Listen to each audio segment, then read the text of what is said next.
ವಿದ್ಯಾರ್ಥಿಗಳೇ, ನಿನ್ನೆಯ ಒಂದು ತರಗತಿಯಲ್ಲಿ ಎಣ್ಣೆ ಚಿಮ್ನೆ ಎಣ್ಣೆ ಅನ್ನುವ ಒಂದು ಕಥಾಭಾಗದ ಬಗ್ಗೆ ಪರಿಚಯವನ್ನ ಕೈಗೊಂಡಿದ್ವಿ.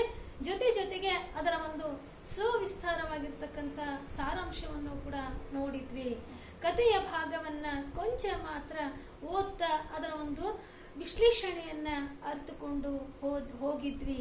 ಹಾಗಾಗಿ ಅದರ ಒಂದು ಮುಂದಿನ ಭಾಗವೇ ಇವತ್ತಿನ ಅಧ್ಯಯನ. ಹಾಗಾಗಿ ನಿನ್ನೆ ದಿವಸ ನಾವು ನೋಡಿದ್ವಿ, ಸೋಮನ ವ್ಯಾಪಾರ ಕೇವಲ 4 ಆಣೆ ಇತ್ತು. 4 ಆಣೆಯಲ್ಲಿಯೇ ಆತ ಮರುದಿನದ ವ್ಯಾಪಾರವನ್ನ ಪ್ರಾರಂಭ ಮಾಡಬೇಕು ಅಂದ್ರೆ ಆ 4 ಆಣೆಯಲ್ಲಿಯೇ ತನ್ನ ಒಂದು ದಿನನಿತ್ಯದ ಸಾಮಗ್ರಿಗಳನ್ನ ತಂದು ವ್ಯಾಪಾರವನ್ನ ನಡೆಸಬೇಕಾಗಿತ್ತು. ಜೊತೆಗೆ ಆ ಹೆಂಡತಿಯನ್ನ ಕಳೆದುಕೊಂಡ ಆತ ತನ್ನ ಮಗಳೊಂದಿಗೆ ಜೀವನವನ್ನ ಸಾಗಿಸಬೇಕಾಗಿತ್ತು. ಹಾಗಾಗಿ ದಿನಕ್ಕೆ ಒಂದು ಸಾರಿ ಮನೆಗೆ ಆ ಒಂದು ರಾಯರ ಬಂಡಸಾಲೆಯಿಂದ ಅಕ್ಕಿಯನ್ನು ಕೂಡ ಆತ ಒಯ್ದು ಅಡಿಗೆಯನ್ನ ಮಾಡಿ ಮಗಳು ಮತ್ತು ತಾನು ಉಂಡು ಮಲಗ್ತಿರ್ತಕ್ಕಂತಹ ಒಂದು ಸಂದರ್ಭವನ್ನು ಕೂಡ ನಾವು ನೋಡಿದ್ವಿ. ಹಾಗಾಗಿ ಇವತ್ತಿನ ದಿವಸ ಮುಂದಕ್ಕೆ ಹೋಗೋಣ. ತಿಂಗಳಿಗೆ 3 ರೂಪಾಯಿ ಬಾಡಿಗೆಯ ಅಂಗಡಿ, ತಿಂಗಳಿಗೆ 3 ರೂಪಾಯಿ ಬಾಡಿಗೆಯ ಅಂಗಡಿ.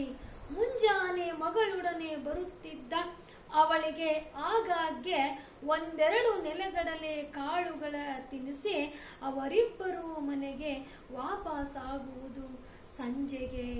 ನೋಡಿ, ಆ ಒಂದು ತನ್ನ ಮಗುವಿನೊಂದಿಗೆ ಆತ ದಿನನಿತ್ಯ ಅಂಗಡಿಯನ್ನ ಪ್ರಾರಂಭ ಮಾಡ್ತಿದ್ದ. ನಂತರ ಅಂಗಡಿ ಮುಗಿದ ಮೇಲೆ ಆತ ಮಗಳೊಂದಿಗೆ ಮನೆಗೆ ಸಾಗ್ತಾ ಇದ್ದ. ಆ ಒಂದು ನಡುವಿನಲ್ಲಿಯೇ ಆತನಿಗೆ ತಿಂಗಳಿಗೆ ಅಂಗಡಿಯ ಬಾಡಿಗೆ ಎಷ್ಟು ರೂಪಾಯಿ ಕೊಡಬೇಕಾಗಿತ್ತು? 3 ರೂಪಾಯಿಯನ್ನ ಕೊಡಬೇಕಾಗಿತ್ತು. ಹಾಗಾಗಿ ಆ ಒಂದು ಬಾಡಿಗೆಯ ರೂಪದಲ್ಲಿ ಆ ಒಂದು ಅಂಗಡಿಯನ್ನ ಇಟ್ಕೊಂಡಿರ್ತಕ್ಕಂಥ ಸೋಮ ಬೆಳಿಗ್ಗೆ ಎದ್ದ ತಕ್ಷಣನೇ ಮುಂಜಾನೆ ಮಗಳೊಡನೆ ಅಂಗಡಿಗೆ ಬರ್ತಾ ಇದ್ದ. ಆಕೆ ಆ ಮಗು ಹಸಿವೆ ಅಂತ ಕೇಳಿದಾಗ ಆವಾಗ ಆ ಒಂದು ಮಗಳಿಗೆ 1-2 ನೆಲಗಡಲೆಗಳನ್ನ ತಿನ್ಲಿಕ್ಕೆ ಆತ ಕೊಡ್ತಾ ಇದ್ದ. ಬೆಳಿಗ್ಗೆ ಬಂದವರೇ ಅವರು ತಿರುಗಿ ಮನೆಗೆ ಹೋಗ್ತಕ್ಕಂಥದ್ದು. ಸಂಜೆಗೆ ಅವರಿಬ್ರು ತಂದೆ ಮಗಳು ಮನೆಗೆ ವಾಪಸ್ ಆಗ್ತಾ ಇದ್ರು. ತನ್ನ ಪತ್ನಿಯೊಡನೆ ಸೋಮನ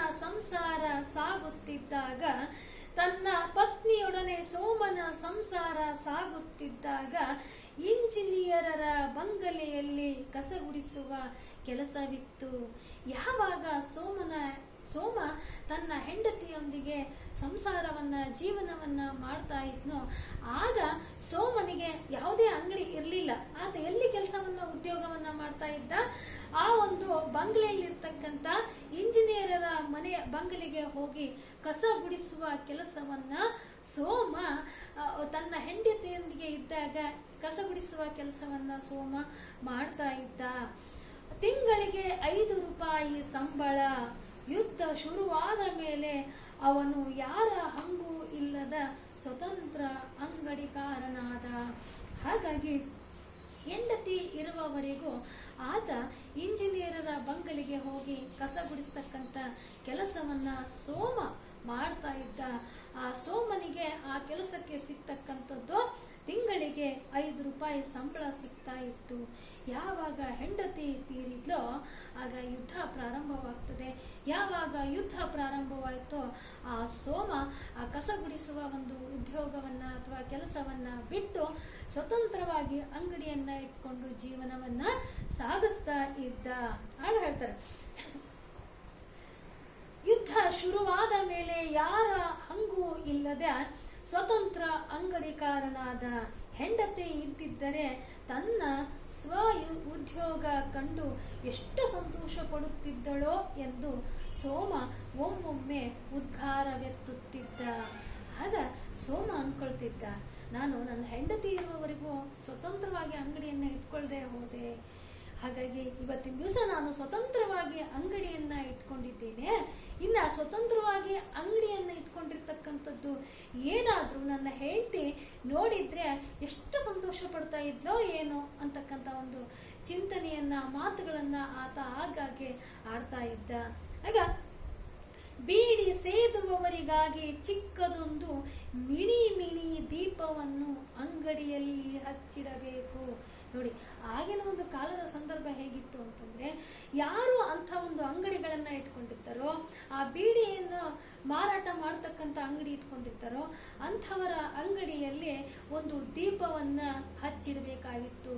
ಅವರು ಬಂದು ಆ ಬೀಡಿಯನ್ನ ಕೊಂಡು ಅದರೊಂದಿಗೆ ಆ ದೀಪದ ಒಂದು ಬೆಂಕಿಯನ್ನ ಕೂಡ ಉಪಯೋಗ ಮಾಡ್ಕೊಳ್ತಕ್ಕಂಥದ್ದನ್ನ ನಾವು ಆಗಿನ ಸಂದರ್ಭದಲ್ಲಿ ಕಾಣ್ತಾ ಇದ್ವಿ.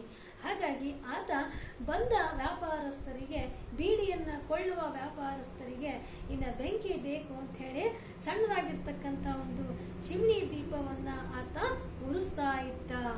ಆಗ ಅದಕ್ಕೂ ಮನೆಯಲ್ಲಿ ರಾತ್ರಿ ಕೊಂಚ ಹೊತ್ತು ಉರಿಸುವುದಕ್ಕೂ ಚಿಮಿಣಿ ಎಣ್ಣೆ ಬೇಕು.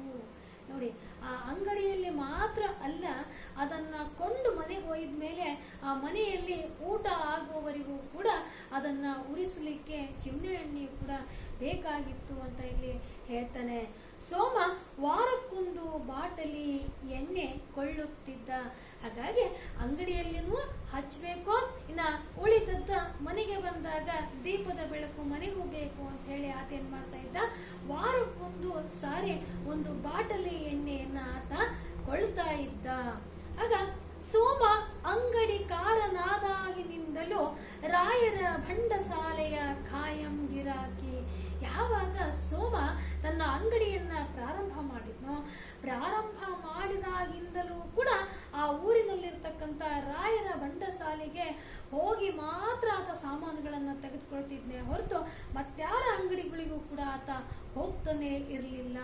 ಆಗ ನಗದು ಹಣ ಪಡೆದು ಸಾಮಾನು ಕೊಳ್ಳುತ್ತಿದ್ದ ಸೋಮ ರಾಯರಿಗೆ ಇಷ್ಟವಾದ ವ್ಯಕ್ತಿ. ಹಾಗಾಗಿ ಆತ ಎಂದಿನ ಹಣವನ್ನ ಅಂದೇ ಕೊಟ್ಟು ಆ ಒಂದು ವ್ಯಾಪಾರವನ್ನ ಮಾಡ್ತಕ್ಕಂಥ ಒಬ್ಬ ವ್ಯಕ್ತಿಯಾಗಿದ್ದ ಸೋಮ. ಹಾಗಾಗಿ ರಾಯರ ಬಳಿ ಒಂದು ದಿವಸ ಉದ್ರಿ ಕೇಳದೇ ಇರತಕ್ಕಂಥ ವ್ಯಕ್ತಿಯಾಗಿದ್ದ. ಹಾಗಾಗಿ ರಾಯರಿಗೆ ಈ ಸೋಮ ಅಂದ್ರೆ ಅತ್ಯಂತ ಪ್ರಿಯವಾಗಿರ್ತಕ್ಕಂಥ ವ್ಯಕ್ತಿಯಾಗಿದ್ದ. ಜೊತೆಗೆ ಅವನೊಡನೆ ನಯವಾಗಿ ಮಾತನಾಡುತ್ತಿದ್ದರು ಆ ರಾಯರು. ಆ ದೊಡ್ಡ ಅಂಗಡಿಯ ರಾಯರು ತನಗೆ ತೋರುತ್ತಿದ್ದ ಗೌರವದಿಂದ ಸೋಮ ಸಂತೃಪ್ತ. ಹಾಗೆ ಹೇಳ್ತಾ ಹೋಗ್ತಾನೆ. ಯಾವಾಗ ಒಂದು ದಿವಸವನ್ನು ಕೂಡ ಉದ್ರಿಯನ್ನ ಕೇಳದೆ ಹಣವನ್ನ ಕೊಟ್ಟು ಆ ಸಾಮಾನನ್ನ ತೆಗೆದುಕೊಂಡು ಬರ್ತಾ ಇದ್ನಲ್ಲ ಸೋಮ, ಆ ಸೋಮನನ್ನ ಕಂಡ್ರೆ ರಾಯರಿಗೆ ಎಲ್ಲಿಲ್ಲದ ವಿಶೇಷ ಪ್ರೀತಿ. ಹಾಗಾಗಿ ಆ ರಾಯರು ಕೂಡ ಸೋಮ ಬಂದ ಅಂತಂದ್ರೆ ಅವನೊಂದಿಗೆ ನಯವಾಗಿ ಮಾತಾಡ್ತಾ ಇದ್ರು, ಅವನೊಂದಿಗೆ ಖುಷಿಯಾಗಿ ಮಾತಾಡ್ತಾ ಇದ್ರು. ಹಾಗಾಗಿ ಸೋಮನಿಗೂ ಕೂಡ ಅಷ್ಟೇ ಖುಷಿ ರಾಯರನ್ನ ಕಂಡ್ರೆ. ಅಯ್ಯೋ, ರಾಯರು ನಾನು ಬಂದುಬಿಟ್ರೆ ಸಾಕು, ನನ್ನೊಂದಿಗೆ ಸಂತೋಷವಾಗಿ ಮಾತನಾಡ್ತಾರೆ ಅಂತ ಹೇಳಿ ಅವರನ್ನು ಕೂಡ ಅತ್ಯಂತ ಗೌರವದಿಂದ ಕಾಣ್ತಾ ಇದ್ದ. ಸೋಮನನ್ನು ಕೂಡ ಅಷ್ಟೇ ಗೌರವದಿಂದ ರಾಯರು ಕಾಣ್ತಾ ಇದ್ರು. ಹಾಗಾಗಿ ಯುದ್ಧ ಯುದ್ಧ ಎಂದೆಲ್ಲ ಜನರು ಹೇಳುತ್ತಿದ್ದರು, ಯುದ್ಧ ಯುದ್ಧ ಎಂದೆಲ್ಲ ಜನರು ಹೇಳುತ್ತಿದ್ದರು. ಅದೇನೆಂದು ತಿಳಿದುಕೊಳ್ಳಲು ಸೋಮ ಯತ್ನಿಸುತ್ತಿದ್ದ. ಹೀಗೆ ಕಾಲಕ್ರಮೇಣ ಅಂಗಡಿ ನಡೀತಾ ಇತ್ತು, ಸಾಮಾನು ತರ್ತಾ ಇದ್ದ, ಆತ ವ್ಯಾಪಾರ ನಡೆಸ್ತಾ ಇದ್ದ. ಒಂದು ದಿವಸ ಏನಾಯ್ತು ಅಂದ್ರೆ, ಎಲ್ಲರೂ ಜನರು ಎಲ್ಲಿ ನಿಂತು ಕೇಳಿದ್ರು ಕೂಡ ಯುದ್ಧ ಯುದ್ಧ ಯುದ್ಧ ಅಂತ ಹೇಳಿ ಜನರೆಲ್ಲ ಮಾತನಾಡ್ಕೊಳ್ತಾ ಇದ್ರು. ಹಾಗಾಗಿ ಏನು ಯುದ್ಧ, ಎಲ್ಲಿ ಯುದ್ಧ, ಯಾರ್ಯಾರ ನಡುವೆ ಯುದ್ಧ ಅಂತೇಳಿ ತಿಳ್ಕೊಳ್ಬೇಕು ಅಂತ ಹೇಳಿ ಸೋಮ ಪ್ರಯತ್ನವನ್ನ ಪಡ್ತಾನೆ. ಆದರೆ ತಲೆಗೆ ಒಂದು ಹೋಗದು, ಒಬ್ಬರು ಇನ್ನೊಬ್ಬರ ಮೇಲೆ ಯುದ್ಧ ಹೂಡುವುದಾದರೂ ಯಾಕೆ?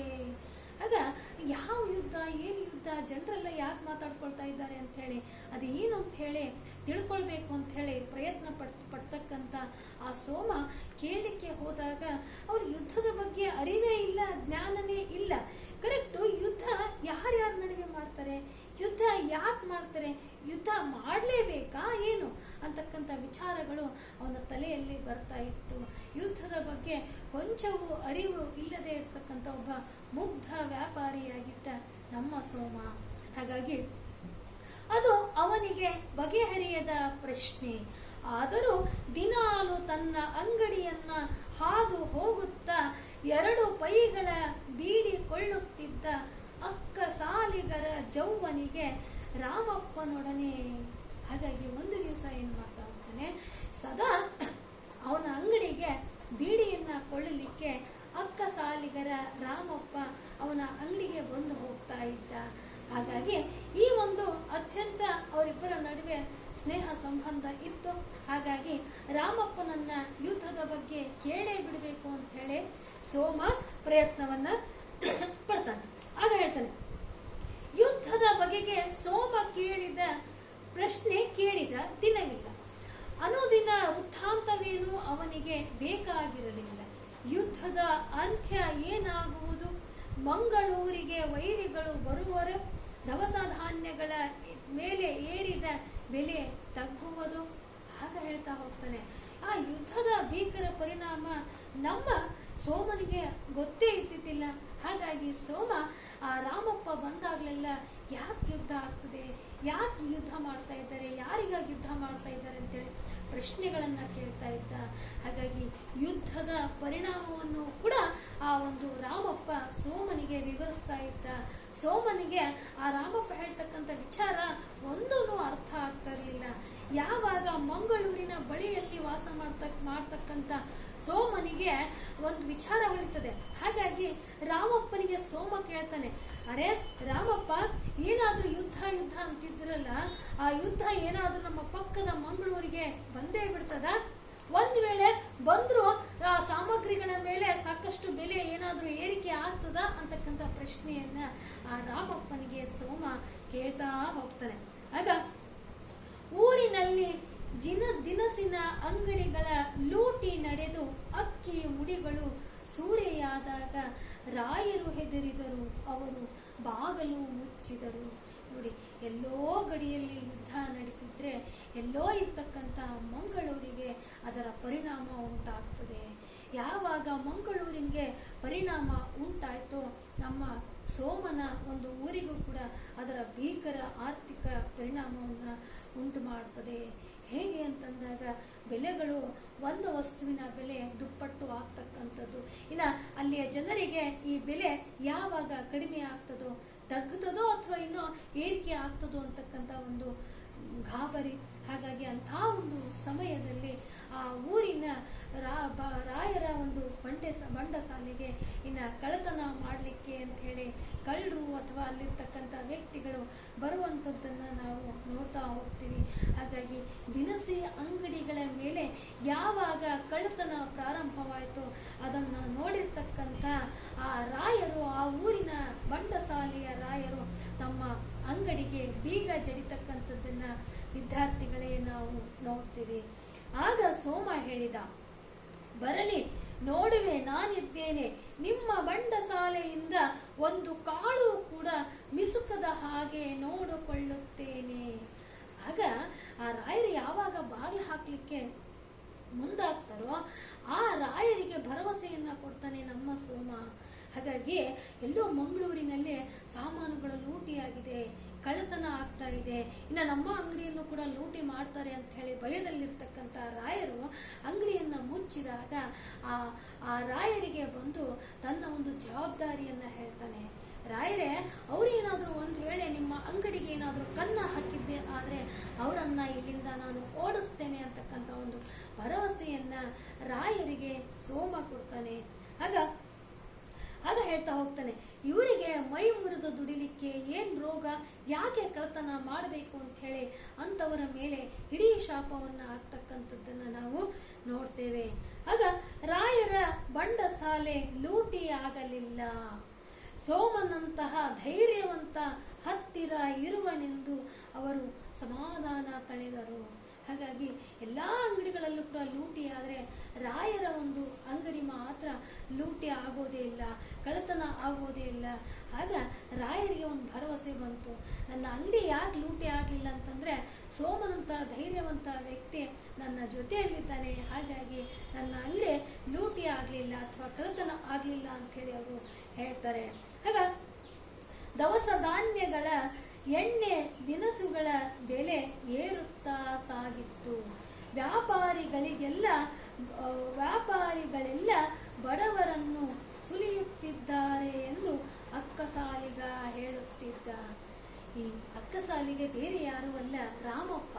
ಆ ರಾಮಪ್ಪ ಪ್ರತಿ ಸಲ ಆ ಸೋಮನ ಅಂಗಡಿಗೆ ಬೀಡಿಯನ್ನು ಕೊಳ್ಳಲಿಕ್ಕೆ ಬರುವಂಥ ಸಮಯದಲ್ಲಿ ಹೇಳ್ತಾ ಇದ್ದ. ಯುದ್ಧ ಪ್ರಾರಂಭವಾಯಿತು. ಯುದ್ಧ ಪ್ರಾರಂಭವಾದಾಗ ಆರ್ಥಿಕ ಪರಿಣಾಮ ಉಂಟಾಗ್ತದೆ. ಆರ್ಥಿಕ ಪರಿಣಾಮ ಉಂಟಾದಾಗ ಸಾಮಾನುಗಳ ಕೊರತೆ ಉಂಟಾಗ್ತದೆ. ಯಾವಾಗ ಸಾಮಾನುಗಳ ಕೊರತೆ ಉಂಟಾಗ್ತದೋ ಆಗ ಎಲ್ಲಾ ವ್ಯಾಪಾರಿಗಳು ಏನ್ ಮಾಡ್ತಾರೆ, ಒಂದು ಸಾಮಾನಿನ ಬೆಲೆಯನ್ನ ದುಪ್ಪಟ್ಟು ಮಾಡ್ತಾರೆ, 1/2 ಆ ಬೆಲೆಯನ್ನ ಏರಿಸ್ತಾರೆ, ಬಡವರ ಮೇಲೆ ಸುಲಿಗೆ ಮಾಡ್ತಾರೆ ಅಂತ ಹೇಳಿ ಸದಾ ರಾಮಪ್ಪ ಸೋಮನಿಗೆ ಹೇಳಿದ್ರು ಸಹ ಆ ಸೋಮನಿಗೆ ರಾಯರ ಮೇಲೆ ಅಪಾರವಾಗಿರ್ತಕ್ಕಂಥ ನಂಬಿಕೆ. ಹಾಗಾಗಿ ನನ್ನ ಮೇಲೆ ರಾಯರು ಕರುಣೆ ತೋರಿಸ್ತಾರೆ ಅಂತ ಹೇಳಿ ರಾಯರನ್ನ ನಂಬಿರ್ತಕ್ಕಂಥ ಸೋಮನಿಗೂ ಕೂಡ ಅಲ್ಲಿ ಅಪಾಯ ಮುಂದೆ ಕಾಯ್ತಾ ಹೋಗ್ತದೆ. ಹಾಗೆ ಹೇಳ್ತಾನೆ ಸೋಮ, ಛೇ ಛೇ ಹಾಗೂ ಉಂಟೆ ಎಂದು ಉತ್ತರಿಸುತ್ತಿದ್ದ ಸೋಮ.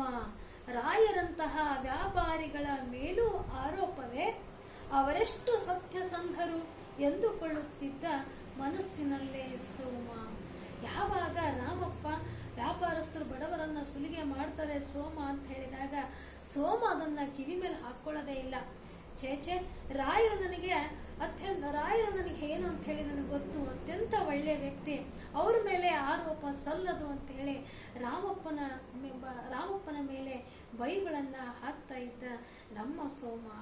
ಆಗ ಒಂದು ದಿವಸ ಏನಾಗ್ತದೆ ನೋಡಿ, ದಿನ ಹೋದಂತೆ ಜೀವನ ಕಷ್ಟವಾಗುತ್ತಾ ಬಂತು. ಯಾವುದರ ಬೆಲೆಯೂ ತಗ್ಗುವ ಲಕ್ಷಣ ಕಾಣಲೇ ಇಲ್ಲ. ಸೋಮನ ಸಂಪಾದನೆಯೋ ಮೊದಲಿನಷ್ಟೇ. ಆಗ ದಿನ ಕಳೆದಂತೆಲ್ಲ ಅಲ್ಲಿ ಆರ್ಥಿಕ ಪರಿಣಾಮ ಭೀಕರವಾಗಿ ಉಂಟಾಗ್ತಾ ಹೋಗ್ತದೆ. ಆಗ ದಿನಗಳು ಹೋದಂತೆಲ್ಲ ಉರುಳಿದಂತೆಲ್ಲ ಅಲ್ಲಿರ್ತಕ್ಕಂಥ ವ್ಯಕ್ತಿಗಳಿಗೆ ದಿನ ಸಾಗಿಸುವುದೇ ಅತ್ಯಂತ ಕಠಿಣವಾದ ಪರಿಸ್ಥಿತಿ ಬಂದಾಗ ಯಾವುದರ ಬೆಲೆಯೂ ಕೂಡ ಕಡಿಮೆ ಆಗೋದೇ ಇಲ್ಲ. ಅಂಥ ಸಂದರ್ಭಕ್ಕೆ ನಮ್ಮ ಸೋಮನು ಹೊರತಾಗಿಲ್ಲ ವಿದ್ಯಾರ್ಥಿಗಳೇ. ಅಂಥ ಕಷ್ಟಕ್ಕೆ ಕೂಡ ನಮ್ಮ ಸೋಮ ಹೇಗೆ ಬಲಿ ಆಗ್ತಾನೆ ಅನ್ನುವಂಥ ಮಾತನ್ನು ನಾನು ಮುಂದಿನ ಒಂದು ತರಗತಿಯಲ್ಲಿ ಈ ಒಂದು ಕಥೆಯ ಕಥಾ ಭಾಗವನ್ನ ವಿದ್ಯಾರ್ಥಿಗಳೇ ಮುಂದುವರಿಸ್ತಾನೆ. ಹಾಗಾಗಿ ಇವತ್ತಿನ ದಿವಸ ತಿಳ್ಕೊಂಡ್ರೆ ಸೋಮನಿಗೂ ಮತ್ತು ರಾಮಪ್ಪನ ನಡುವೆ ಸಾಕಷ್ಟು ಮಾತುಕತೆ ಆಗ್ತದೆ. ಯಾವಾಗ ಮಂಗಳೂರಿಗೆ ಬರ್ತಾರೋ ಕಳ್ಳರು, ಆ ಮಂಗಳೂರಿಗೆ ಬಂದಿರತಕ್ಕಂಥ ಕಳ್ಳರು ರಾಯರ ಬಂಡಸಾಲೆಯನ್ನ ಹೊಕ್ಕು ಎಲ್ಲಿ ಕಳ್ಳತನ ಮಾಡ್ತಾರೋ ಅಂತ ಹೇಳಿ ರಾಯರು ಹೆದರಿ ಬಾಗಿಲನ್ನ ಹಾಕ್ತಕ್ಕಂಥದ್ದನ್ನ ನಾವು ಮನಗಂಡ್ವಿ. ಯಾವಾಗ ರಾಯರು ಬಾಗಿಲನ್ನ ಹಾಕ್ಲಿಕ್ಕೆ ಬಂದ್ರು ಆಗ ಸೋಮ ಭರವಸೆಯನ್ನ ಕೊಡ್ತಾನೆ, ಇಲ್ಲ ನಾನು ನಿಮ್ಮ ಅಂಗಡಿಯನ್ನ ಕಾಯ್ತೇನೆ, ಯಾವ ದರೋಡೆಕೋರರು ಬರದ ಹಾಗೆ ನಾನು ನೋಡ್ಕೊಳ್ತೇನೆ ಅಂತೇಳಿ ಭರವಸೆಯನ್ನ ಕೊಡ್ತಾನೆ ಸೋಮ. ಹಾಗೆ ಭರವಸೆಯನ್ನು ಕೂಡ ಪೂರ್ಣ ಮಾಡ್ತಾನೆ. ಹಾಗಾಗಿ ರಾಯರ ಆ ಒಂದು ಅಂಗಡಿ ಕಳ್ಳತನ ಆಗದೆ ಹೋಗ್ತದೆ. ಹಾಗಾಗಿ ರಾಮಪ್ಪ ಬಂದು ಸೋಮನಿಗೆ ಹೇಳ್ತಾನೆ, ಇನ್ನ ಬೆಲೆ ತಗ್ಗುವಂತಹ ಲಕ್ಷಣ ಕಾಣುವುದಿಲ್ಲ, ಇನ್ನು ಆರ್ಥಿಕ ಪರಿಣಾಮ ಭೀಕರವಾಗಿ ಉಂಟಾಗ್ತದೆ, ಎಲ್ಲಾ ವ್ಯಾಪಾರಸ್ಥರು ಬಡವರನ್ನ ಸುಲಿಗೆ ಮಾಡ್ತಾರೆ ಅಂದಾಗ ಅತ್ಯಂತ ವಿಶ್ವಾಸವನ್ನ ರಾಯರ ಮೇಲೆ ಇಟ್ಟಿರ್ತಾನೆ ನಮ್ಮ ಸೋಮ. ಈ ಒಂದು ಆರೋಪ ರಾಯರಿಗೆ ಸಲ್ಲದು ಅಂತ ಹೇಳಿ ರಾಯರನ್ನ ವಹಿಸುವಂತಹ ಒಂದು ಸಂದರ್ಭವನ್ನ ನಾವಿಲ್ಲಿ ನೋಡ್ತೇವೆ. ಹಾಗಾಗಿ ದಿನ ಉಳಿದಂತೆಲ್ಲ ಬದುಕು ಸಾಗಿಸುವುದು ಕಷ್ಟವಾಗ್ತದೆ. ಆ ಬದುಕು ಸಾಗಿಸುವುದು ಕಷ್ಟವಾಗ್ತಕ್ಕಂಥದ್ದು ಸಹ ನಮ್ಮ ಸೋಮನಿಗೆ ಹೊರತಾಗಿಲ್ಲ. ಅಂಥ ಒಂದು ಕಷ್ಟದ ದಿನಗಳಲ್ಲಿ ನಮ್ಮ ಸೋಮ ಹೇಗೆ ಬದುಕ್ತಾನೆ ಅಂತ ಹೇಳಿ ನಾವು ಮುಂದಿನ ಅಧ್ಯಯನದಲ್ಲಿ ಕೈಗೊಳ್ಳೋಣ ವಿದ್ಯಾರ್ಥಿಗಳೇ.